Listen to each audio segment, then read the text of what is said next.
ওনার সব কটা কথাই এক একটা ইঙ্গিত বলে মনে হচ্ছে। মায়ের পায়ে জবা হয়, এটা শুধুমাত্র একটা গান নাকি এর মধ্যে অন্য কোনো মানে আছে? এই ইঙ্গিতগুলোর রহস্য ভেদ করতে পারলেই আমি এই বাড়ির রহস্য ভেদ করতে পারবো। ছোট মামা বাবুর মনের মধ্যে কিছু একটা ঘটনা লুকিয়ে আছে, সেটা বারবার বেরিয়ে আসতে চাইছে। উনি কিছু বলতে চাইছেন কিন্তু কিছুতেই বলতে পারছেন না, কেউ বুঝছে না, কেউ না।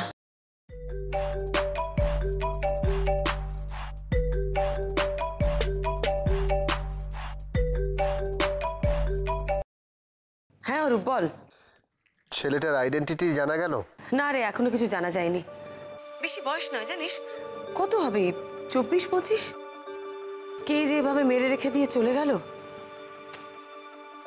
আচ্ছা বৌমনি, অফিসার আর কোনো ঝামেলা করেনি তো? আর কি করবে বল।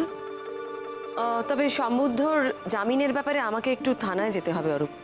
তুমি যাবে? মামাবাবুর বড় ছেলে যাবে, আমি বলেছি আমি ওনার সাথে যাব।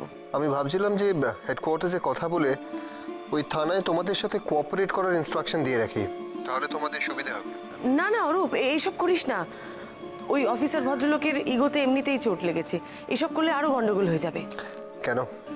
ওই যা হয়, একে আমি মহিলা, তার উপর আবার গোয়েন্দা। ওনার ধারণা যে ওনার কাজে নাকি আমি ইন্টারফেয়ার করছি।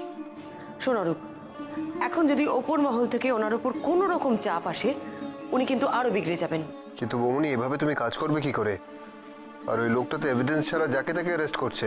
জানিস তো, এত বোকা বোকা প্রশ্ন করছিলেন আমাকে। আমাকে বলছেন কি আপনি আগের দিন এলেন আর পরের দিনই খুন হলো এ বাড়িতে। ইডিয়েট, এটা কি রকমের প্রশ্ন? এই আনসারটা তো খুনি দেবে। একটা নয়, এরকম হাজার একটা প্রশ্ন করছিলেন আমাকে।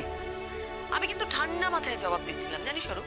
তারপর হঠাৎ করে উনি ছোট মামা বাবুকে জেরা করতে শুরু করলেন। তুই ভাব, শারীরিক মানসিকভাবে বিপর্যস্ত একটা মানুষ তাকে এমন ভাবে জেরা করছে তুই ভাবতে পারবি না। উনি জোর করে প্রমাণ করার চেষ্টা করছিলেন ছেলেটাকে খুন করে মামাবাবু বৃষ্টিতে ভিজেছেন আর তার থেকেই ওনার জ্বর এসছে। কি আশ্চর্য ভাব! তখন না আমি আর মাথা ঠান্ডা রাখতে পারিনি। আমি ওনাকে কয়েকটা কথা শুনিয়ে দিয়েছি, আর সেটাই ওনার হাতে খুব লেগেছে। তুমি যা করেছো বেশ করেছো।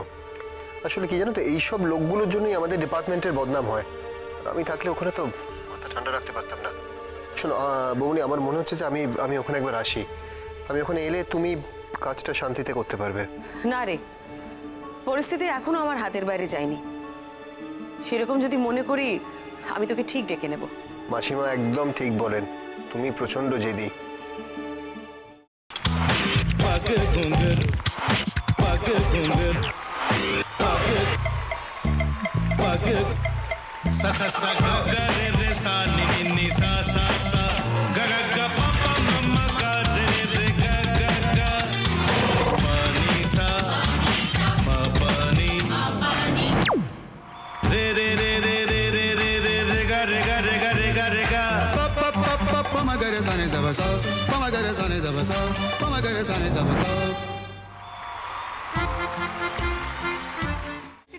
ভাতের সঙ্গেই খায়।